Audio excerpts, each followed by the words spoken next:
اور دعا فرما کر مجلس کا اختتام فرمائیں۔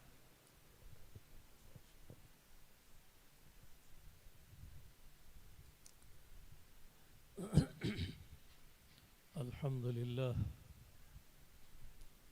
لله نحمده نستعينه ونستغفره ونؤمن به ونتوكل عليه ونعوذ بالله من شرور أنفسنا ومن سيئات أعمالنا من يهده الله فلا مضل له ومن يضلله فلا هادي له ونشهد أن لا إله إلا الله وحده لا شريك له ونشهد أن سيدنا وسندنا وشفيعنا ونبينا وحبيبنا ورسولنا ومولانا محمد وعلى آله وأصحابه وأزواجه وذرياته وأهل بيته أجمعين وبارك وسلم تسليما كثيرا كثيرا دائما أبدا أبدا أما بعد قابل قدر حفاظ کرام، قابل قدر حفاظ قرآن، قرائے خوش الہام، علماء دین، مفتیان شرع متین، جمیع طلباء عزیز، بزرگان محترم، برادران اسلام،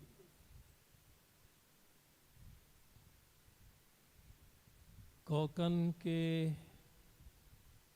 اس معروف شہر تلوجہ میں دوپہر سے اور اب اس قرآنی اور قرآن کی وجہ سے اس نورانی اور روحانی مجلس میں اپنے آپ کو بہت ہی سعادت مند محسوس کر رہا ہوں۔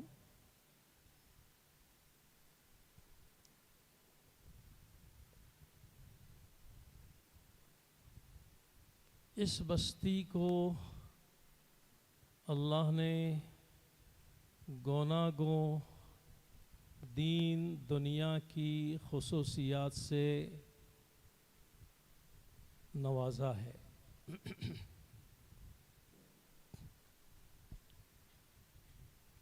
مختصراً دینی دنیاوی خصوصیات میں اور دنیاوی خصوصیات میں بظاہر تجارت جو سنت اور اس کی بہت ساری برکت، اور پھر اس کے بعد دین کی دعوت، محنت، خدمات، اشاعت، اس سلسلے کی قربانیاں، اور پھر یہ جامعہ، یہ دارالعلوم، یہ مدرسہ جو تعلیم و تربیت کا گہوارہ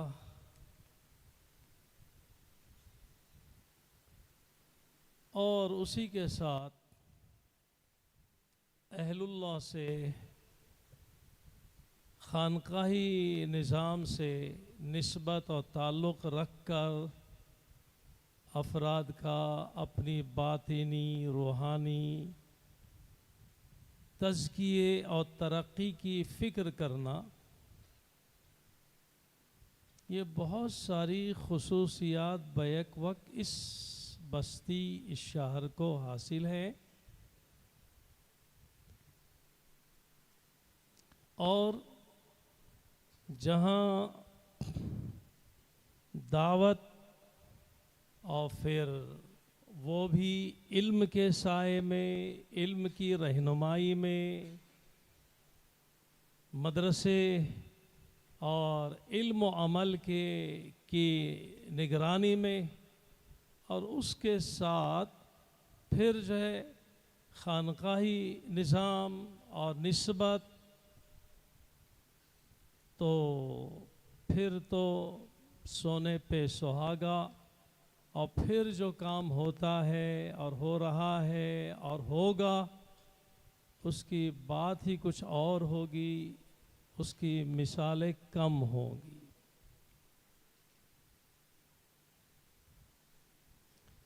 لگتا ہے یہاں بیٹھے بیٹھے ایسا خیال آیا کہ اس بستی کے نیک لوگوں نے، ان کے بزرگوں نے، ان کے آبا و اجداد نے، ان کے جداد و امہات نے شاید اپنے شہر، بستی، اپنے لوگوں کے لیے ربنا آتنا فی الدنیا حسنہ وفی الآخرۃ حسنہ وقنا عذاب النار والی دعا بہت مانگی ہے، اس لیے یہاں یہ بہت کچھ نظر آ رہا ہے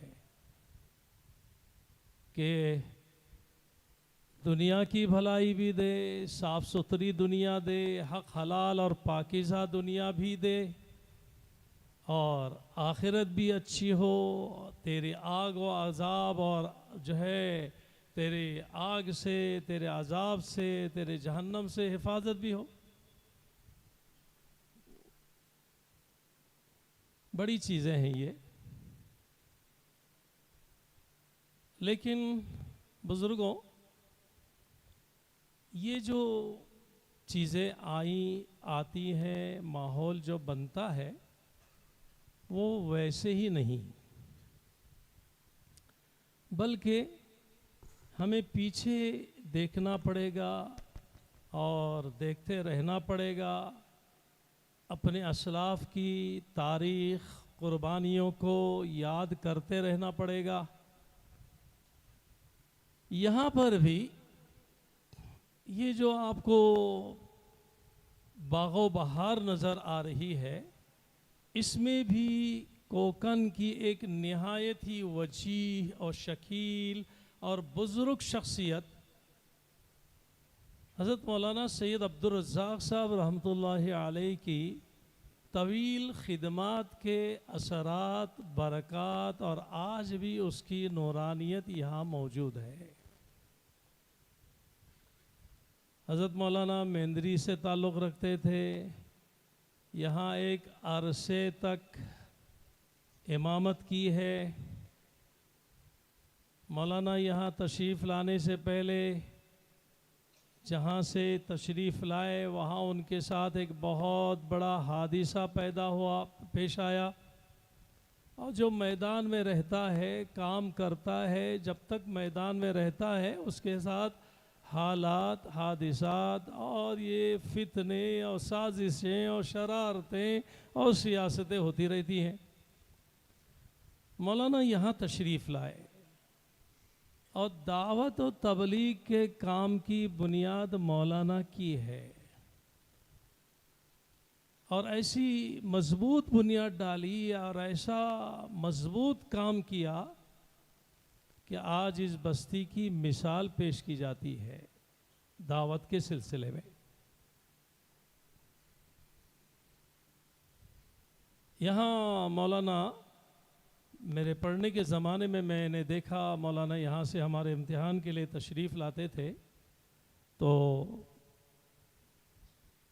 1975 کے قریب تک مولانا یہاں رہے، بعد میں بیمار ہو کر پھر علاج معالجے کے بعد پھر شری وردھن کے دوسرے محتمم بن کر وہاں تشریف لائے۔ ایک آدمی خلوص کے ساتھ اور مضبوط اللہ کے لیے، اس کو دکھانے کے لیے، اس کو راضی کرنے کے لیے، اس سے انعام پانے کے لیے جب کام کرتا ہے تو اس کی بنیاد مضبوط پڑتی ہے اور وہ سلسلہ وہ چلتا رہتا ہے۔ اسی طریقے سے اسے آگے چلیے کہ مدرسے کی جہاں تک بنیاد کا بھی معاملہ ہے، میں سمجھتا ہوں مجھے یاد ہے حضرت مولانا عبدالحمید صاحب مدثر العالی آپ کے محتمم صاحب سے میری بات بھی ہوئی تھی، میں کہیں غلطی نہ کروں، یہاں دعوت و تبلیغ کا کام مولانا نے کیا، لیکن علم کی سرپرستی بھی ہو، لہٰذا اس کے لیے شاید مولانا نے حضرت مولانا عبدالرزاق صاحب نے ہی حضرت مولانا عبدالحمید صاحب پٹیل کو جامعہ اشرفیہ راندیر میں لے جا کر داخل فرما دیا۔ مولانا کی بہت خدمات، بڑی طویل داستان ہے، ادھر مجھے جانا نہیں ہے، مجھے سمیٹنا ہے، کیونکہ ناظم جلسہ جو برجستہ برملا بر موقع بموقع مجلس میں تازگی لانے کے لیے جو اشعار پڑھتے تھے، تو انہوں نے جو اشارہ دیا ہے کہ کچھ بات کرنی ہے، دعا درود فاتحہ درود کر کے ختم کرنا ہے، اس کا مطلب مجھے جلدی سے تھوڑی سی بات کرنی ہے۔ تو مولانا کو وہاں داخل کیا، میں نے خود دیکھا ہے، ذرا جو لوگ بنیاد میں کام کرتے ہیں، ابتدا میں کام کرتے ہیں، قربانیاں دیتے ہیں، کس نے ہمارے لیے کیا کیا، اپنے محسنین کو اور اپنے معلمین کو، اپنے مخلصین کو فراموش نہیں کرنا چاہیے۔ یہ دور بس فراموشی کا ہی ہے، اور آدمی اپنے محسن اور مخلص کو پہچانتا بھی نہیں ہے، اور احسان فراموشی کا دور ہے۔ پرانے لوگ سیدھے سادے تھے، کم پڑھے لکھے تھے، علم کم تھا، لیکن خوف خدا تھا، خیال خدا تھا، وہ بزرگوں بڑوں سے جو باتیں سنتے تھے ادب اور عظمت کے ساتھ سنتے تھے، ایمان و یقین کے کان سے سنتے تھے، اس کو دل میں اس کو اتارتے اور لیتے تھے۔ وہ کہا کرتے تھے کہ پہلے لوگ جو محنت کرتے تھے، مشقت کرتے تھے اور بغیر چپل کے چلتے تھے، ابھی چونکہ وہ مثالیں بچوں کی سمجھ میں بھی نہیں آئے گی، تو لوگ چلتے تھے تو پاؤں اور بڑی جفاکشی کے ساتھ جو کام کرتے تھے اور محنت کرتے تھے، تو لوگوں کے پاؤں میں کانٹے بھی چبھتے تھے، اس لیے کہ غربت کی وجہ سے جو ہے ان کے پاس چپل بھی نہیں ہوا کرتی تھی۔ تو لوگ کہا کرتے تھے پرانے لوگ کہ اپنے پاؤں کا کسی نے کانٹا نکالا ہو، اور ایک مثال دیتے تھے کہ پرانے بعض لوگ اپنے سر کے سفید بال نکالتے تھے، ایک بال، تو اپنے پاؤں کا کانٹا کسی نے نکالا ہو یا اپنے سر کا بال کسی نے نکالا ہو تو اس کو بھی بھولنا نہیں چاہیے۔ یہ اتنی بڑی تبدیلی، اتنا بڑا انقلاب، اتنا بڑا جو کام جو ہو رہا ہے، ہمیں پچھلی تاریخ کو ہمیشہ اور پچھلے افراد کو، اشخاص کو، ان شخصیات کو ہمیشہ یاد کرتے رہنا چاہیے۔ میں نے جامعہ حسینیہ راندیر کے قیام کے دوران مولانا عبدالحمید صاحب اشرفیہ میں تھے، میں جاتا تھا گاہے بگاہے اپنے لوگوں سے ملنے کے لیے، کوکنی لوگ تھے لہٰذا میں جاتا تھا ملنے کے لیے، ان کے کمرے میں جاتا تھا۔ اس وقت میں سمجھتا ہوں تلوجہ کے 30 یا 35 طلباء وہاں ان کی سرپرستی اور نگرانی میں تھے۔ میں نے دیکھا کہ جیسے ایک ماں بچوں کے پیچھے بھاگتی، اس کو پکڑ کے لا، اس کو پکڑ کے لا، تو گویا ایک ماں اور باپ کا کردار نبھاتے ہوئے، اور پھر یہاں کے بچے وہاں کا کھانا نہیں کھاتے تھے، وہاں بھینس کا گوشت ملتا تھا اور یہ لوگ بھینس کا گوشت نہیں کھاتے تھے، تو پھر یہ مچھلی پکاؤ، سکٹ پکاؤ اور یہ سب چیزیں، تو یہ میں نے خود دیکھا ہے۔ مولانا جو ہے عبدالحمید صاحب کی بھی بڑی قربانیاں ہیں۔ جو لوگ اس وقت پڑھے ہیں انہیں یاد ہوگا، جو ان کی معیت میں رہے ہیں۔ میرا تعلق بھی اس بستی سے بہت دیرینہ تعلق ہے۔ 1977 میں پہلی بار مجھ کو مرحوم اللہ ان کی مغفرت فرمائے عبد الرحمن خان صاحب مجھے یہاں بیان کے لیے لے آئے تھے. بالکل نوعمری کی بات ہے, امامت کے زمانے کی بات ہے. حضرت مولانا عبدالرزاق صاحب رحمۃ اللہ علیہ یہاں سے تشریف لے جانے کے بعد اور مولانا اسماعیل صاحب دھنشے رحمۃ اللہ علیہ یہاں امام تھے, اس زمانے میں انہوں نے مجھے یہاں بیان کے لیے لایا. اور دوسری مرتبہ بیان کے لیے لایا تو بڑی خواہش ظاہر کی, بڑی آرزو ظاہر کی تھی, بہت اصرار تھا ان کا کہ آپ یہاں امامت کے لیے رہیں, کل خطبہ پڑھیں. اور چونکہ میں ایک جگہ امام و خطیب تھا, مجھے جانا تھا, میں نے نہیں مانا تو خیر ناراض ہوئے. تو میں پہلے ہی 1977 میں 2 مرتبہ یہاں آ چکا ہوں. یہ عبد الرحمن خان صاحب وغیرہ کو جو میں نے نام لیا, یہ حضرات مولانا عبدالرزاق صاحب رحمۃ اللہ علیہ کو انہوں نے بہت تعاون کیا, اور بھی ان کے ساتھی بہت سارے تھے جنہوں نے تعاون کیا اور ماشاءاللہ اس کام کو آگے بڑھایا. تو پھر یہ جو مدرسہ قائم ہوا, مولانا عبدالحمید صاحب بھی وہاں سے فارغ ہو کر آئے. یہ مدرسہ بھی جو ہے وہ کوکن کے قدیم مدارس میں سے ایک ہے. بالکل جامعہ حسینیہ عربیہ شری وردھن کے بعد یہ 2-3 مدارس قدیم ہے. رتناگیری ہے اور یہ ہے تلوجا ہے اور کالستا ہے. یہ بالکل ابتدائی آگے پیچھے کے ہیں. میں نے اپنی کتاب تاریخ کوکن میں اس کا تذکرہ کیا ہے. تو یہ مدارس کی بنیاد پڑی اور ماشاءاللہ یہ دعوت کی بھی محنت, مدرسے کی بھی تعلیم و تربیت, اور اس کے بعد اصلاح و تزکیہ, بزرگوں کی آمد, اہل اللہ. اور جہاں تک میں سمجھتا ہوں اس سے پہلے اس سے پہلے بھی کسی ختم قرآن کی مجلس میں آ چکا ہوں میرا خیال ہے. اور اس سے پہلے ایک مرتبہ میں حضرت مولانا عبدالحق صاحب رحمۃ اللہ علیہ شیخ الحدیث دارالعلوم دیوبند, ان کی ختم بخاری کی مجلس میں بھی میں یہاں موجود تھا. یہاں میں سمجھتا ہوں بعض ایسی چنیدہ شخصیات تشریف لائی جو کوکن کے اور علاقوں میں نہیں جا سکی. تو گویا بہت کچھ خوبیاں اور برکتیں اس بستی کو حاصل ہے. پیارے بچوں, آپ نے قرآن پاک ختم کیا. میں جب داخل ہوا تو ایک طالب علم پڑھ رہا تھا, اتنا شاندار, اتنا صحت مند انداز میں یادداشت اور صحت کا ایسا حسین سنگم پیش کر رہا تھا. میرا جی چاہ رہا تھا کہ میں سیدھے یہاں آ کر بیٹھوں, لیکن وہ جو کہتے ہیں کہ مردہ بدست زندہ, تو چونکہ ہم مہمان تھے, انتظام کے تابع تھے, میں سمجھا کہ کہیں پھر ان حضرات کے انتظام میں اور بیچارے انتظار میں بھی رہے ہوں گے, اس لیے بڑا اچھا لگا.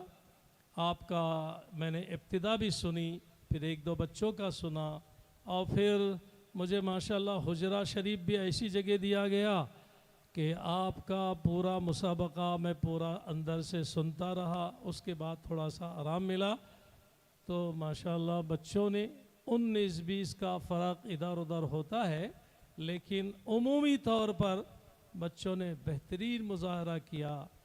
یادداشت اور صحت کا اور لب و لہجہ.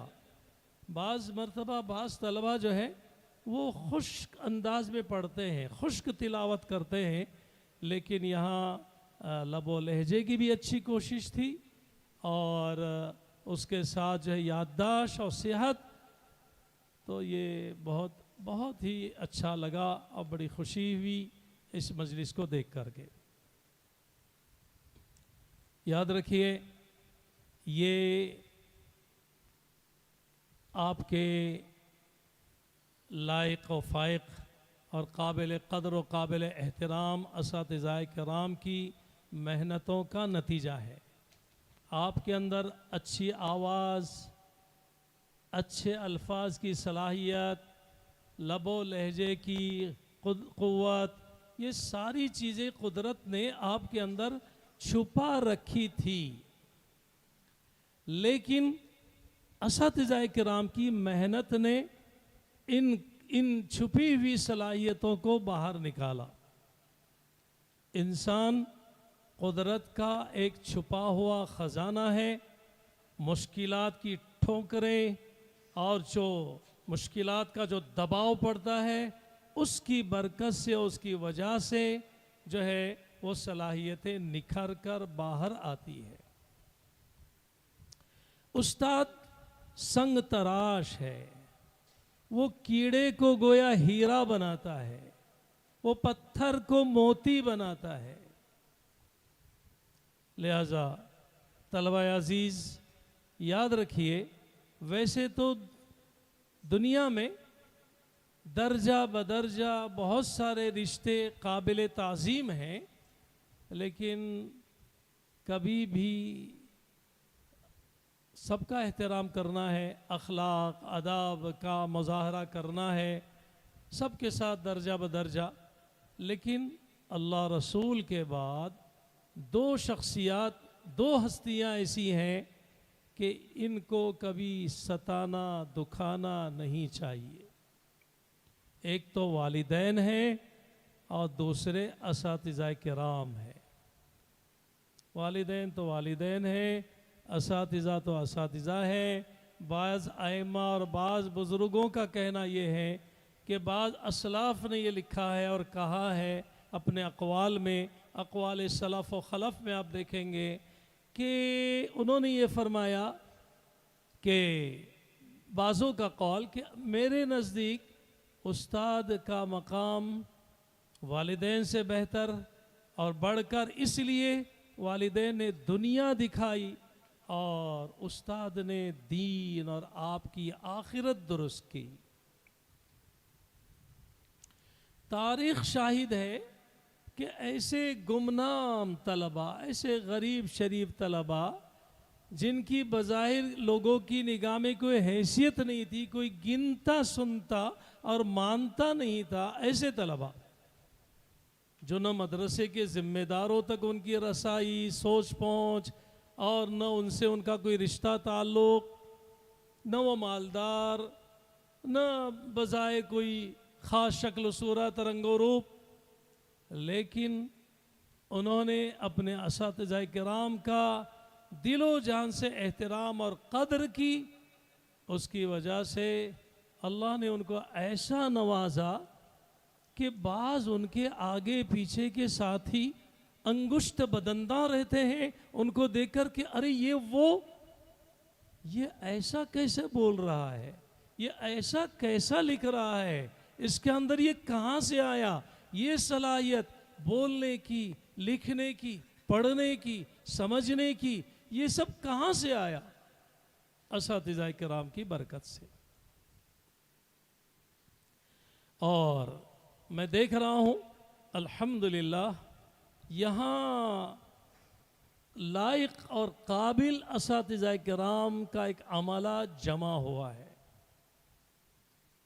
لہذا ان کو آگے بڑھتے رہنا چاہیے، کام کرتے رہنا چاہیے، منزل کی طرف رواں دواں ہونا چاہیے، منزل اور مقصد اپنے سامنے ہونا چاہیے، دائیں بائیں مت دیکھیے، منزل کی طرف دیکھیے، کام کرتے رہیے۔ آپ اگر دنیا کی پرواہ کریں گے اور کون کیا کہہ رہا ہے اس کا اگر آپ انتظار کریں گے یا اس کو اب دل پر لیتے رہیں گے تو یہ دنیا آپ کو ایسے صدمے دے گی کہ آدمی برداشت نہ کر کے مر جائے گا۔ اللہ اس چمن کو، اس گلشن کو حسد سے، نظر بد سے، شر و فتنوں سے اور ہر قسم کی سازشوں سے، ہر طرح سے، ہر طرف سے، ہر وقت اپنے حفظ و امان میں رکھنے کے فیصلے فرما۔ ایک جگہ ایک صاحب نے، یعنی ہمارا حال یہ ہے ایک صاحب نے ایک جگہ پر پرجوش میں اس جلسے میں تھا، آخری بات میری تھی، تو پرجوش انداز میں کہا کہ ہمارے اسلاف نے یہ کیا اور ہم نے ہندوستان پر ایسی حکومت کی ہے، اتنے سینکڑوں سال کی ہے، 800 سال کی ہے، فلاں فلاں۔ میری جب بارہ آئی تو میں نے کہا وہ تو آبا تھے تمہارے، مگر تم کیا ہو؟ ہمارا حال تو یہ ہے کہ حکومتیں چلانا کرنا تو دور کی بات ہے، ایک ادارے کو بھی ہم نہ چلا سکتے ہیں نہ چلانے دے سکتے ہیں، جب تک کہ اس کا ناش نہ کرے ہم چھوڑتے نہیں ہیں۔ ہمیں ڈرنا چاہیے۔ الفتنۃ اشد من القتل، الفتنۃ اکبر من القتل۔ ہمیں ڈرنا چاہیے، فتنوں سے بچنا چاہیے، شرارتوں سے بچنا چاہیے، سازشوں سے بچنا چاہیے، کام کرنے والوں کو کام کرنے دینا چاہیے، ان کو بھرپور کام کے مواقع دینا چاہیے، سازشوں میں حصہ نہیں لینا چاہیے، جاسوسی نہیں کرنی چاہیے۔ کام کرو، کام کرنے دو۔ خیر پیارے بچوں، آپ نے مختصر سنا کہ یہ جو آپ نے اتنا یادداشت کا ثبوت دیا، اتنا صحیح پڑھا، اتنا اچھے لہجے میں پڑھا، یقیناً مختلف اساتذہ کرام کی آپ پر محنت رہی۔ یہاں کا نگراں بھی جو نگرانی کرتے ہیں تاکہ آپ پڑھیں، آپ کو جو ڈانٹتے ہیں یہ بھی آپ کے لیے شفقت ہے۔ اساتذہ تو اساتذہ آپ کے سر کے تاج ہیں۔ آپ کو تو یہ یاد رکھنا چاہیے کہ ہمارا یہاں کا ایک چپراسی خادم بھی ہمارے لیے قابل احترام ہے، اس لیے کہ گندگی ہم کرتے ہیں، کچرا ہم کرتے ہیں، اور ہمارے لیے ماحول کو صاف ستھرا وہ کرتے ہیں۔ تو پھر اس سے آپ اندازہ لگا سکتے ہیں کہ آپ کو اپنے والدین اور اساتذہ کرام کا کتنا احترام کرنا چاہیے۔ بچوں، مختصر سے یہ میں آپ سے عرض کروں گا کہ آپ کو یہ بہت بڑی جو نعمت ملی ہے، بڑی جو دولت ملی ہے، بڑے سعادت مند، بڑے خوش نصیب آپ، اللہ نے آپ کو قرآن سے جوڑا، بہت بڑی بات ہے۔ قرآن والا بنا دیا آپ کو، قرآن والا بنا دیا آپ کو۔ حدیث پاک میں نبی کریم صلی اللہ علیہ وآلہ وسلم نے ایک مرتبہ فرمایا کہ لوگوں میں کچھ لوگ اہل اللہ ہوتے ہیں، کچھ لوگ اللہ والے ہوتے ہیں۔ ہم جب اللہ والوں کا نام سنتے ہیں تو ہم بےتابی کے فلاں بزرگ آنے والے ہیں یا فلاں جگہ پر فلاں بزرگ آئے ہیں، تو ہم بےتاب ہوتے ہیں ان حضرات کی زیارت کے لیے۔ اہل اللہ کا لفظ بہت بڑا ہے، بہت بڑا لفظ ہے۔ ایک ذاکر شاکر عالم سے میں نے پوچھا کہ آپ کی اصلاح اور تزکیہ یا تربیت کا مختصر فارمولہ کیا ہے؟ انہوں نے کہا اہل اللہ کی صحبت اور ذکر اللہ کی کثرت۔ بڑا جامع لفظ استعمال، بڑے جامع الفاظ استعمال کیے۔ تو یہ آپ کو یہ معلوم ہونا چاہیے کہ نبی پاک علیہ الصلوۃ والسلام نے ایک مرتبہ فرمایا کہ لوگوں میں کچھ لوگ اہل اللہ ہوتے ہیں، کچھ اللہ والے ہوتے ہیں۔ پوچھا گیا، صحابہ کرام رضی اللہ تعالی عنہ اجمعین نے پوچھا کہ یا رسول اللہ صلی اللہ علیہ وسلم، وہ کون، وہ اللہ والے کون؟ فرمائے وہ قرآن والے، وہ قرآن والے۔ پیارے بچوں، آپ اہل اللہ ہے۔ اہل اللہ کون بنتے ہیں؟ اللہ والے کون بنتے ہیں؟ یہی حافظ قرآن، یہی عالم دین، یہ قاری خوش الحان، یہی سارے لوگ جب جو ہے پڑھتے ہیں، علم حاصل کرتے ہیں، اخلاق، آداب اور عمل کے ساتھ زندگی گزارتے ہیں، اپنی اصلاح کے لیے بزرگوں کی خدمت میں جاتے ہیں، تربیت حاصل کرتے ہیں، اور یہ کہ ان سے اپنی اصلاح و تزکیہ کرتے ہیں، اپنے اخلاق باطل اب جو ہے وہ رذیلہ کی اصلاح کی فکر کرتے ہیں، تو یہی اسی مدارس میں، انہی مدارس میں، اور یہی لوگ، آپ ہی لوگ اور آپ ہی لوگوں میں سے اہل اللہ بنتے ہیں. آپ بھی بنیں گے انشاءاللہ. کتنے خوش نصیب ہیں آپ. صبح سے شام، صبح سے آپ کے قدم بھی چل رہے ہیں قرآن کی طرف، قرآن پاک کو اٹھانے کے لیے. آپ کے ہاتھ بڑھ رہے ہیں قرآن کی طرف. جی، آپ کی زبان پر قرآن، آپ کے آنکھوں میں قرآن، آپ کے کان میں آواز قرآن، آپ کے دھیان میں، آپ کے دل پر قرآن، قرآن قرآن قرآن کا ماحول. اور ظاہری اعتبار سے ہر چاروں طرف قرآن پاک کے نسخے آپ کے پاس چاروں طرف رکھے ہوئے ہیں. گویا قرآن میں اور قرآن کے ماحول میں آپ گھرے ہوئے ہیں. لہذا آپ سے گزارش ہے کہ یہ جو بڑی محنت آپ کی اور آپ کے استاد کی، اور مدرسے نے آپ کو انتظام دیا، سہولت دی، ہر طرح سے آپ کا خیال رکھا تاکہ یکسوئی کے ساتھ آپ پڑھیں، آپ کو کوئی دقت، کوئی مشکل پیش نہ آئے. اور ادھر بیچارے والدین کا تعاون، تو گویا ادھر مدرسے کا تعاون، ادھر والدین، آپ کی محنت، اساتذہ کرام کی محنت، ہر چار طرف سے محنتیں ہونے کے بعد یہ اتنی بڑی دولت جو آپ کو حاصل ہوئی ہے، اس کو آپ نے یوں ہی گنوانا نہیں ہے. اللہ نے آپ کو کیا دیا ہے. لہذا ہمیشہ قرآن پاک کو پڑھتے رہیے، اس کو یاد رکھیے، اس کو کچا ہونے مت دیجیے، اس کو کمزور ہونے مت دیجیے، اور ہر حال میں صحیح پڑھیے، صحیح پڑھنے کی عادت رکھیے. ہر حال میں اتنا صحیح پڑھنے کی، آپ کو صحیح پڑھنے اور سننے کی عادت اور ذوق اور ایسا مزاج ہونا چاہیے کہ مان لیجئے خدا نخواستہ اگر کوئی آپ کو جو ہے وہ نیند سے اٹھا کر بھی کوئی آیت یا کوئی سورہ پڑھنے بولے تو آپ بھول تو سکتے ہیں غفلت میں، نیند کے غلبے کی وجہ سے، لیکن آپ غلط نہیں پڑھ سکتے. لہذا اس کی یادداشت کی بھی حفاظت کیجئے، اس کے حفظ کی حفاظت کیجئے، اور اس کے صحت کی حفاظت کیجئے.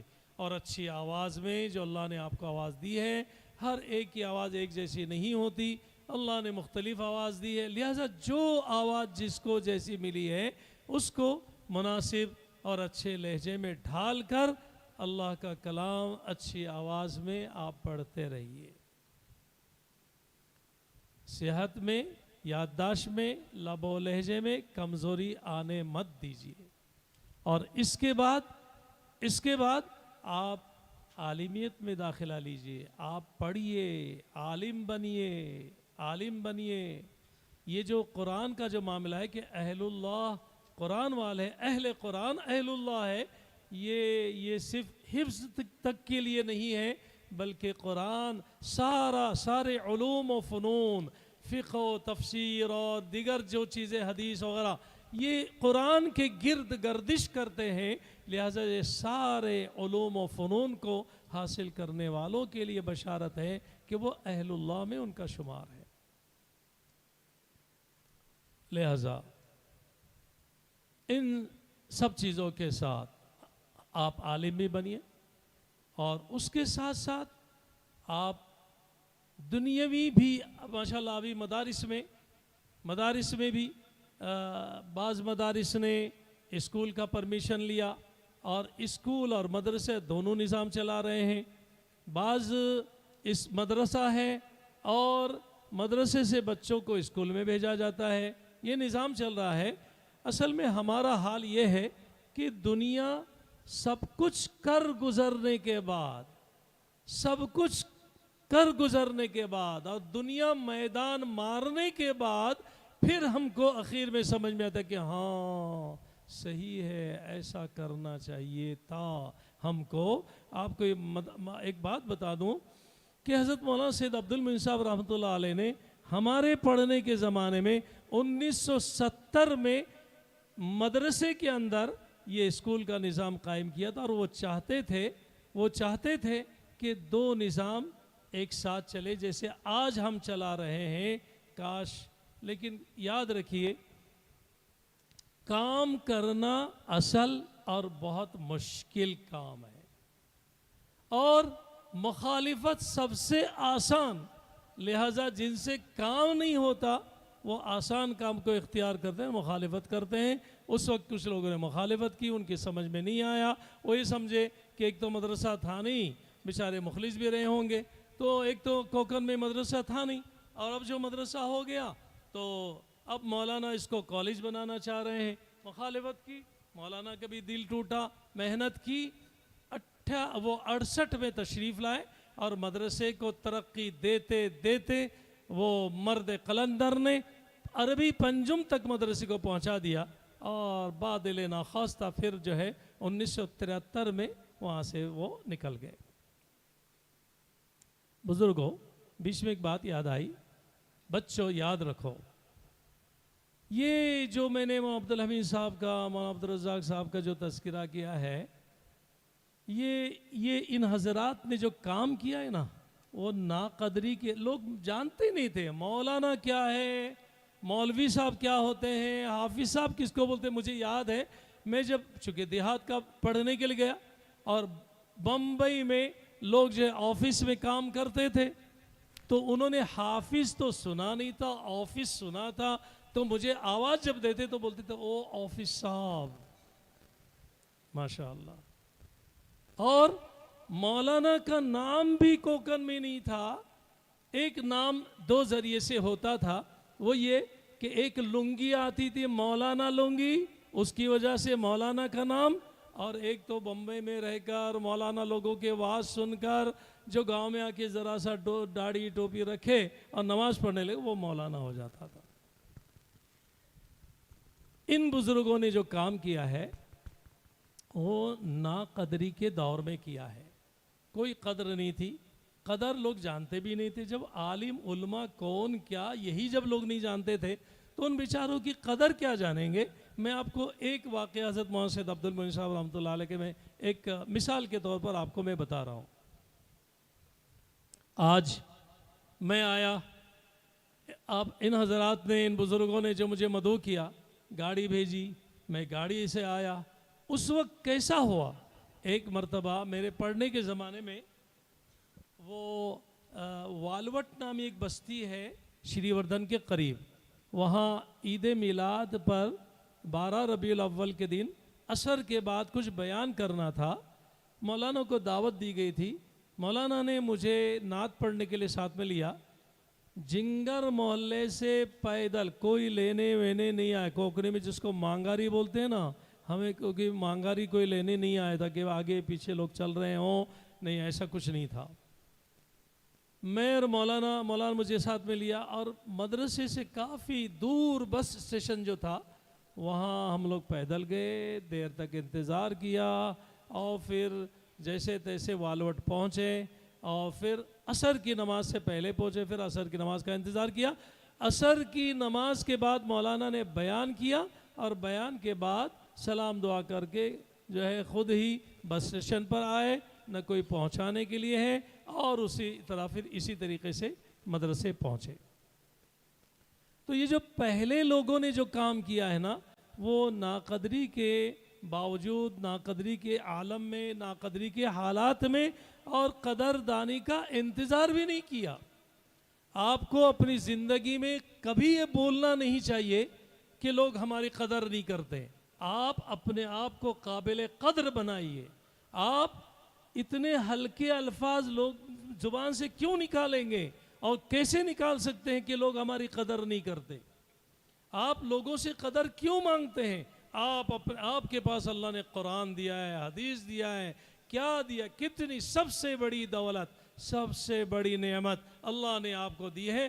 ہم اپنے آپ کو اتنا قابل قدر بنائیں کہ جھکتی ہے دنیا جھکانے والا چاہیے، آپ کے اندر وہ وزن ہونا چاہیے کہ اللہ لوگوں کو قدر کرنے پر، آپ کی قدر پر لوگوں کو آمادہ بھی کرے اور مجبور بھی کرے۔ تو بہرحال بھائیوں اور پیارے بچوں، قرآن کریم کے معاملے میں آپ جو ہے جو کچھ بھی کہا گیا اس کا خیال رکھیں، اور جو ہے اخلاق کا، ادب کا مظاہرہ کریں، اخلاق، ادب اور عمل کے ساتھ رہیں۔ جو آپ جانتے ہیں، جتنا آپ جانتے ہیں اس پر عمل کریں۔ آج بہت ضرورت ہے علم اور عمل کا، جس کے اندر سنگم ہو، اس کی زندگی میں یہ دونوں چیزیں ہوں۔ انہیں صلاحیت مند افراد کی ضرورت ہے، اور آپ کو میں یہ بات یہ بھی بتا دوں کہ آپ جو ہے عالمیت بھی اسی طرح محنت کے ساتھ پڑھ کر اپنے اندر بہترین استعداد پیدا کریں۔ آپ پابندی سے درجے میں آئیے، کبھی درجے کا ناغہ نہ کریں۔ آپ یہ سمجھیں کہ آج اگر میں نے ناغہ کیا تو آج کا سبق کل نہیں ہوگا، اس نقصان کی تلافی نہیں ہوگی، وہ استاد کا درس، وہ آواز، وہ الفاظ، وہ انداز پھر مجھے دیکھنے سننے نہیں ملے گا۔ لہٰذا صلاحیت کے ساتھ پڑھیے اور آگے بڑھیے، اور دین کی تعلیم کے ساتھ ساتھ ہمارے بچوں کو چاہیے کہ وہ دنیاوی تعلیم کے بھی میدان میں اعلیٰ تعلیم حاصل کریں اور ہر میدان میں آئیں۔ آج ضرورت ہے کہ ہمارے لوگ دین اور دنیا دونوں کی قیادت کریں، دونوں کی قیادت سنبھالیں۔ تو یہ بھی علم حاصل کیجئے اور وہ بھی علم حاصل کیجئے۔ اور دوسری بات، البتہ آپ کے اساتذہ کرام نے کتنا اچھا قرآن پڑھایا آپ کو، کتنا شاندار پڑھایا آپ کو۔ ابھی تراویح جب آئے گی تو اسی طرح پڑھیے آپ، ورنہ ایک جگہ گیا تو بھئی یعلمون تعلمون غافلون ظالمون یعلمون تعلمون، میں نے کہا حیران پریشان کہ قرآن میں یعلمون تعلمون غافلون ظالمون اس کے سے کچھ ہے نہیں، اور پھر آخر میں غافلون، اللہ اکبر، بڑی مشکل، بڑی پریشانی جی۔ اور اس حافظ کی طبیعت خراب ہوتی ہے رمضان میں، جو بیچارہ دن بھر پڑھتا نہیں ہے، اور اگر کبھی کوئی اچانک کوئی اچھا حافظ اور وہ آ گیا تو بولے گا بھئی آج طبیعت خراب ہے، پیٹ خراب ہے، میں آج تراویح نہیں پڑھا سکتا۔ وہ کیسی تراویح پڑھائے گا؟ ایک نابینا حافظ ایک جگہ پہنچے، نابینا تھے، ایک لطیفہ بزرگوں نے لکھا ہے، علمی لطائف میں لکھا ہے کہ ایک نابینا حافظ ایک جگہ پہنچے اور حافظ صاحب کو دیکھا کہ وہ پہلا پارہ پہلی تراویح ہے، کبھی پہلے پارے میں نظر آ رہے، کبھی 8ویں میں، کبھی 20ویں میں، پورے قرآن کی سیر کر رہے ہیں، بڑا مشکل۔ انہوں نے آخر پریشان ہو کر لقمہ دیا۔ اب حافظ صاحب چونک گئے کہ بڑی مشکل، کوئی آ گیا۔ تو انہوں نے جب لقمہ دیا تو وہ حافظ صاحب بھی ذرا شاید کچھ گھاٹ کا پانی پی کر آئے تھے، تو انہوں نے بھی تھوڑا سا الٹی سیدھی عربی جانتے تھے، تو انہوں نے کہا نصف لی نصف لک ھذا قوم جاہلون، اللہ اکبر۔ میرے ساتھ ایک واقعہ پیش آیا، حضرت مولانا سید بشیر احمد حدادی رحمۃ اللہ مدثر اللہ علیہ، بیچارے رحمۃ اللہ علیہ کہاں بنا رہا ہوں، ان کو لندن میں بیٹھے ہوں، ان کے ساتھ میں یہ مہابلیشور میں تھا، جماعت میں تھا 10 دن کی، تو میں نے رمضان کا چاند وہاں ہوا، تو اب پہلی تراویح امام صاحب 8 سال سے تراویح پڑھا رہے تھے، وہ تو سمجھتے بیچارے جماعت والے نے کیا بیچارے جاہل لوگ، ان کے اندر کوئی عالم حافظ ہوتا نہیں ہے، ایسے سمجھتے، ایسے سمجھا انہوں نے، اور وہ امام صاحب نے بھی ماشاءاللہ قرآن، پورے قرآن میں پہلا پارہ شروع کیا، 2 رکوع نہیں پڑھے تھے کہ سیر و تفریح شروع کر دی انہوں نے، کبھی یہاں بھٹک رہے، کبھی وہاں گھوم رہے، کبھی 21 میں جا رہے ہیں، کبھی ادھر جا رہے ہیں۔ مجھ سے برداشت، میں نے کہا یہ بڑا مشکل ہے، اور مولانا نے تاکید دے رکھی تو روک ٹوک کرنا نہیں ہے، جماعت کا یہ بھی اصول ہے، کرنا کیا، لیکن قرآن کو ایسے کیسے ہم برداشت کریں گے؟ تو میں نے زور سے لقمہ دیا اور ان کو پیچھے لا کر میں نے سوچا کہ یا ایھا الناس اعبدوا سے ان کو پڑھاؤ. جیسے میں نے کہا یا ایھا الناس اعبدوا، وہ سمجھ گئے کوئی آیا ملک الموت پیچھے سے. تو انہوں نے، اب وہ امام صاحب وہ ادھر سے رخ پھیر کر پلٹ گئے اور بیان شروع کر دیا. کون ہے؟ کس نے مجھے لقمہ دیا؟ 8 سال سے پڑھا رہا ہوں، کسی کے مجال نہیں، کسی کی ہمت. اب ہم سب رکعت باندھے ہوئے ہیں. میں سوچ رہا ہوں کہ یا اللہ، یہ آواز اوپر سے آ رہی ہے کہ نیچے سے آ رہی ہے، کرے کیا ہم؟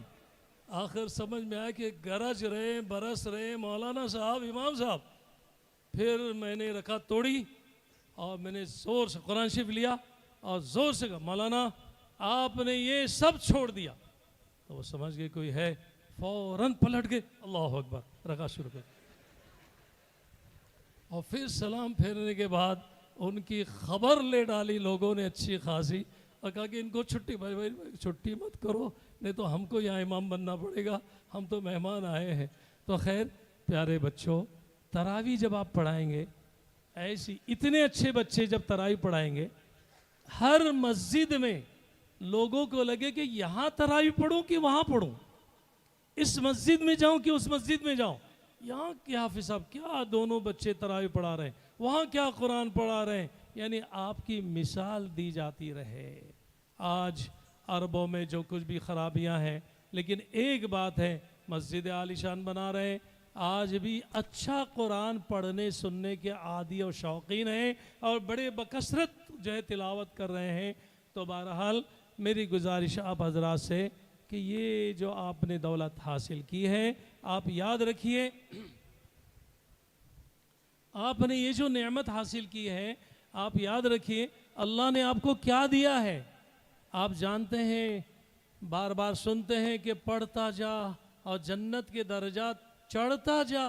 گویا یہ کہ اللہ نے آپ کو جنت دی ہے، جنت کا ٹکٹ دیا ہے، آپ کے والدین کی جنت بن گئی ہے، ان کے لیے تاج سج گیا ہے، تیار ہو گیا ہے. اور آپ کی وجہ سے کئی گنہگاروں کی مغفرت کے فیصلے ہونے والے ہیں. لہٰذا اپنے آپ کو سنبھالیں. یہ چند منتشر باتیں آپ حضرات کی خدمت میں پیش کی، اور بس اسی پر اپنی بات ختم کرتا ہوں. بہت بہت شکریہ ادا کرتا ہوں کہ آپ حضرات نے مجھے ان طلباء سے مخاطب ہونے کا موقع دیا، اس مدرسے میں آنے کا موقع دیا. اللہ آپ حضرات کو جزائے خیر دے، اور اس مدرسے کو ہمیشہ تا قیامت جاری و ساری رکھنے کے، اس کے دوام اور بقا کے اور اس کے استحکام کے اللہ اپنے فضل سے فیصلے فرمائے. وآخر دعوانا الحمدللہ.